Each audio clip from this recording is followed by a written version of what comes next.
За би ингээд аавынхаа нөгөө хуулагчдад тарах хуудсыг нь харж агаад энэ багш байхдаа хийсэн урайн миний ингээд анхаарлыг татсан юм л да. Тэгээд энэ өгсөн үүргийг ял биш өөрийгөө харуулах боломж гэж хүлээж авсан гялалцдаг гих өрөө анх хизээ яаж бүтсэн юм болоо? Энэ чи нөгөө нэг манай хүмүүс шүү дээ.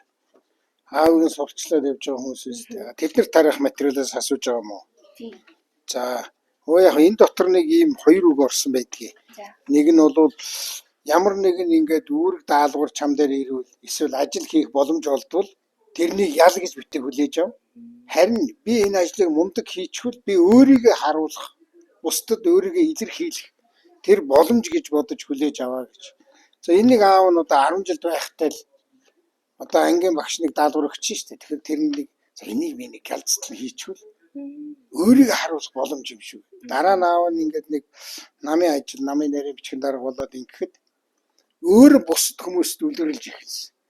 Хүн бүхэн надаас ирээд юм асуух гээл ингээл эсвэл ямар хэцүү юм өгчвөөд ингээд идэг байхгүй. Тэгэхээр энэ үгийг аав нь ингээд намын нарийн бичгийн дарга байхдаа би 2 давхар сууд байсан. 2 давхар руу гардаг шатны хажуу томор бичээ хадсан.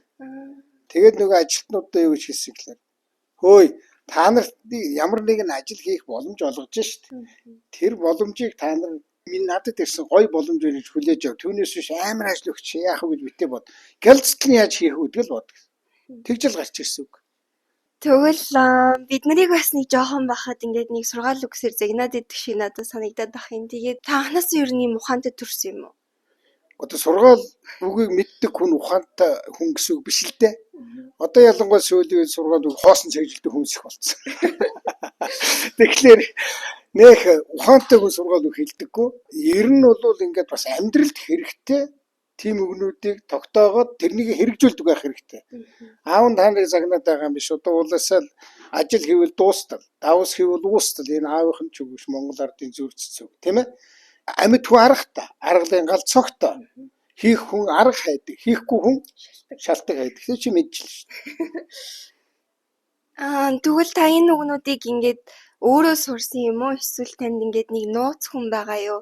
Та тэгээд охиндоогоо тэр нууц хүнээ хэрэг байгаа бол тэр охин надтай хуваалцаач тэр үнэ. Гэхдээ ингээд дээр үед чинь нэг Монгол ардын амнаас амд амжсан ардын зүрцэц үг гэдэг чинь мундаг. Манай ээж чинь болвол ерөөсө зүрцэц үгээр би та нарыг биш манай ээж биднийг загнаж өсгсөн байхгүй. Харин ч би ээжийн хэлдэг зүрцэц үгний 50% цээжилж үлдэж та нарыг загнаж ийнэг үе мэдэхгүй.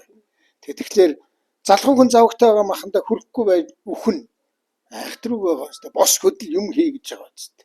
Тэгэхээр эн чинь бол Монгол ардын зүрцэц үг миний ээжээр дамжиж биднэрт уламжлагдаж ирсэн.